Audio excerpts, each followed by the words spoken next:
Bonjour à toutes et à tous. Tout d'abord, je tiens à remercier BPI et à sa tête Nicolas de m'avoir accordé ce moment de plaisir et de partage avec vous. Je tiens à remercier toutes celles et ceux qui ont fait le déplacement et qui ont bravé même la montée des contaminations Covid pour assister en présentiel à cet événement. Et je remercie aussi toutes celles et ceux qui suivent cet événement à travers la visioconférence.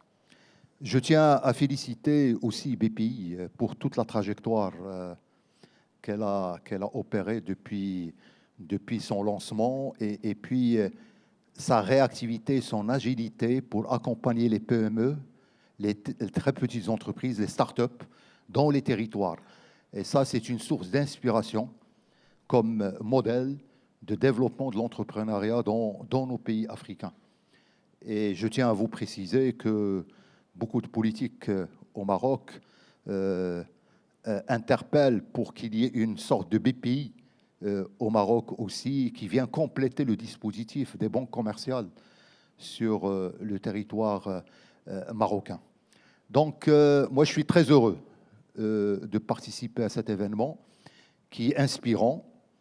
Et je suis extrêmement favorable à tous les moments de dialogue et de partage parce que le dialogue et le partage annihilent la peur, consolident et confortent la confiance. Et je crois que sans confiance, on ne peut pas développer le business. Et puis, je suis aussi très heureux parce que le thème qui a été choisi pour l'événement d'aujourd'hui et qui s'intéresse essentiellement à l'axe euro-africain. C'est un thème qui m'est très cher et Attijari Wafa Bank l'a démontré depuis une vingtaine d'années. Elle participe humblement et modestement à construire aussi cet axe de co-développement, d'intégration euro-africaine. Et je crois l'axe France-Maroc est un axe extrêmement porteur et important pour aller dans le sens de cette construction et de cette intégration. Parce qu'il est fondamental qu'il y ait une prise de conscience de part et d'autre que notre avenir est commun, notre destin est commun. Nous sommes liés par la géographie, mais nous sommes liés aussi par des relations historiques extrêmement profondes qui ont connu des moments de conflit, mais Dieu merci, les moments de conflit sont infiniment petits au moment de stabilité, d'amitié et de coopération entre les deux rives de la Méditerranée. Et je crois que l'avenir de l'Europe, c'est l'Afrique, et l'avenir de l'Afrique, c'est l'Europe. Et le contexte de crise actuel le démontre. La crise russo-ukrainienne a remis sur la table justement les problématiques d'alliance et de coopération régionale. Donc l'Europe doit réfléchir dans un espace beaucoup plus large que le vieux continent et l'Afrique doit respirer au-delà de ses frontières en s'arrimant à l'Europe. Donc il est fondamental que des acteurs comme BPI, comme Attijari Wafa Bank, mais comme bien d'autres, ce que fait Proparco, etc., ce que fait la Banque européenne d'investissement et ce que font les banques panafricaines, que ce soit la Banque de développement, la BAD, ou les banques commerciales de dimension panafricaine, c'est-à-dire qui sont installées dans plusieurs dizaines de pays africains. Donc, je crois que le moment est très fort et que nous devons relever un défi commun. Et ce défi commun, c'est comment disponibiliser de l'emploi à nos jeunes qui arrivent sur le marché du travail. Vous avez vos problématiques, les défis qui se posent à l'Europe, nous avons les nôtres. Sauf que les nôtres, ils sont beaucoup plus grands que les vôtres.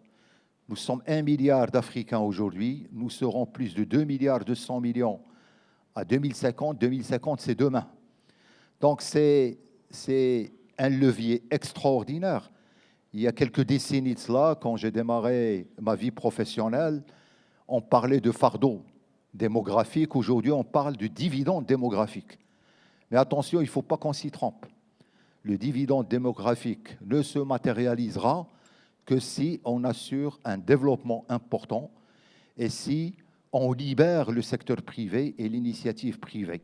Et l'initiative privée, parce que moi, je ne crois pas que l'administration dans tous les pays africains et le secteur privé africain vont offrir des millions et des millions de postes de salariat. C'est impensable et c'est impossible. La seule voie possible, c'est l'entrepreneuriat, c'est l'auto-emploi.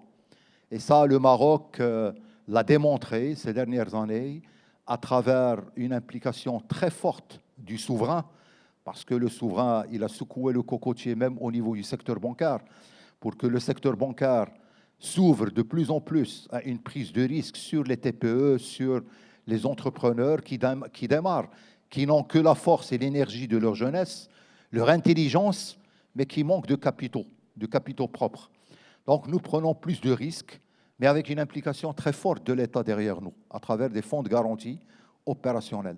Et ça, c'est l'avenir du continent africain. Donc nous avons l'enjeu en commun et le défi en commun de la jeunesse et de l'entrepreneuriat. Nous avons aussi un défi très important en Afrique, c'est l'industrialisation du continent africain, parce que tout le monde s'accorde à dire, après la crise Covid, amplifiée maintenant par la crise russo-ukrainienne, c'est qu'il y a une tectonique mondiale qui fait qu'il y a une très forte perturbation des chaînes d'approvisionnement, et tous les pays, notamment en Europe, parlent de colocalisation, de relocalisation d'un certain nombre de productions névralgiques et stratégiques, mais aussi cette relocalisation doit s'exprimer dans une stratégie de colocalisation régionale. Et ça peut participer à une industrialisation de l'Afrique. Mais là aussi, il ne faut pas se leurrer, parce que ça fait des décennies qu'on parle de l'industrialisation du continent africain, mais l'un des freins de cette industrialisation, c'est la résorption immédiate et de manière énergique de tout ce qui concerne le déficit en capacité énergétique. Parce que sans une énergie, et notamment propre, on a l'occasion aujourd'hui de développer de l'énergie renouvelable, surtout que nous avons des capacités énormes sur le plan solaire, sur le plan éolien, sur le plan biomasse, sur le plan hydraulique. Et le continent africain doit adresser immédiatement, et notamment c'est une belle opportunité pour les entreprises européennes, de participer activement à la résorption de ces déficits énergétiques. Et je crois l'initiative du roi du Maroc et du président de la République du Nigeria de lancer le gazoduc Nigeria-Maroc qui va arroser 13 pays de l'Afrique de l'Ouest. Imaginez 13 pays, sur les 13 pays, il y a 12 qui sont en déficit énergétique chronique. C'est-à-dire qu'il y a des coupures d'électricité au quotidien. Comment voulez-vous que dans ces pays, on puisse installer une industrie si vous avez des coupures d'électricité quotidiennes? Donc ça, c'est un projet, à mon sens, qui doit être porté par l'Union européenne, qui doit être épaulé par l'Union européenne. Parce que c'est comme ça qu'on va développer, qu'on va résorber les déficits énergétiques dans ces pays-là et initier des plateformes industrielles qui vont donner un potentiel de développement aux ETI, aux PME françaises et au-delà de la France, aux PME, aux ETI européennes avec leurs homologues africaines. Et c'est là où nous travaillons, nous, à Tijari Wafa Bank, avec d'autres banques panafricaines. Et à travers l'alliance que nous avons avec BPI France, c'est de continuer à rénover notre coopération, à innover dans le cadre de cette coopération pour accompagner de manière la plus efficace les PME et les ETI françaises sur les territoires africains où nous opérons, parce que nous avons une bonne connaissance de ces territoires, nous avons une proximité avec les clients, nous faisons le distinguo entre le bon partenaire et le mauvais partenaire, parce que c'est comme chez vous. En France, il y a des gens solvables, il y a des gens insolvables, il y a des gens fréquentables, il y a des gens qui ne sont pas fréquentables. Et je crois être épaulé par une banque commerciale qui vit au quotidien les problématiques des entreprises et des entrepreneurs est une aubaine pour les PME et les ETI françaises pour aborder le marché africain. Et il y a de belles histoires dans des stratégies de triangulation. Parce qu'à travers le réseau bancaire marocain qui s'est déployé en Afrique, BPI a eu cette opportunité et nous en sommes extrêmement heureux. Cette alliance qui fait que nous sommes, BPI considère Attijari Wafa Bank et le réseau de Attijari Wafa Bank comme un bras armé et un levier de déploiement dans les pays d'Afrique, que ce soit l'Afrique du Nord ou l'Afrique de l'Ouest ou l'Afrique centrale. Et ça, c'est une chance pour les partenaires de BPI d'être accompagnés par un partenaire bancaire local et vice-versa. Parce que nous assistons aujourd'hui à un phénomène et nous l'encourageons vivement, c'est qu'il y a une coopération nord-sud, mais nous sommes en train de développer une coopération sud-nord. Et nous encourageons des entreprises marocaines à aller acquérir des actifs en France, parce qu'il y a de l'expertise, il y a du savoir-faire, et ce n'est qu'à travers cette coopération dans les deux sens que nous pouvons bâtir aussi une coopération nord-sud-sud, c'est-à-dire faire du Maroc un hub régional pour pénétrer ces marchés-là, parce que nous avons quand même une proximité culturelle, nous avons une proximité économique et commerciale. Ça ne date pas d'aujourd'hui. Les relations culturelles et commerciales datent de plusieurs siècles entre le Maroc et cette région du monde. C'est pourquoi nous trouvons beaucoup plus de facilité à nous déployer dans des territoires frères parce que nous avons partagé pendant des siècles des échanges extrêmement importants avec cette région. Et ça peut faciliter la tâche. Et je me mets dans la peau d'une entreprise, d'un chef d'entreprise PME ou ETI en France qui se pose la question, tout le monde me parle de l'Afrique comme étant l'Eldorado, un potentiel de croissance extrêmement important, mais quelles sont mes chances de réussite? Quel genre de risque je dois affronter? Là, il y a une perspective. À travers BPI et le réseau Attijari Wafa Bank, nous pouvons apporter, parce que nous avons adressé les problématiques, et nous pouvons apporter des solutions.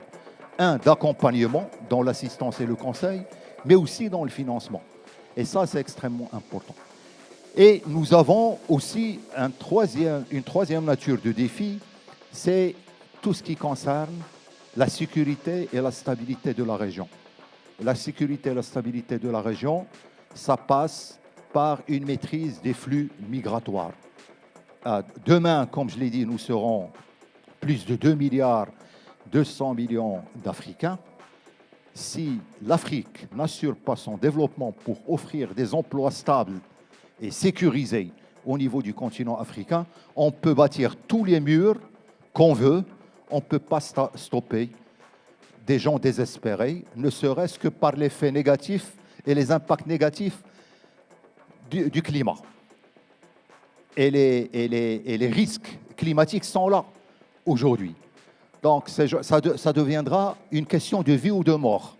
Donc c'est extrêmement important qu'on trouve des solutions intelligentes au niveau des deux rives pour contenir les flux migratoires. Et les flux migratoires, ça ne peut pas être tenu ni par le bâton, mais surtout par le développement, par l'investissement et par le co-investissement. On me fait signe, je vais m'arrêter là parce que sinon, je risque de m'étaler. Et merci beaucoup et plein succès à vos travaux.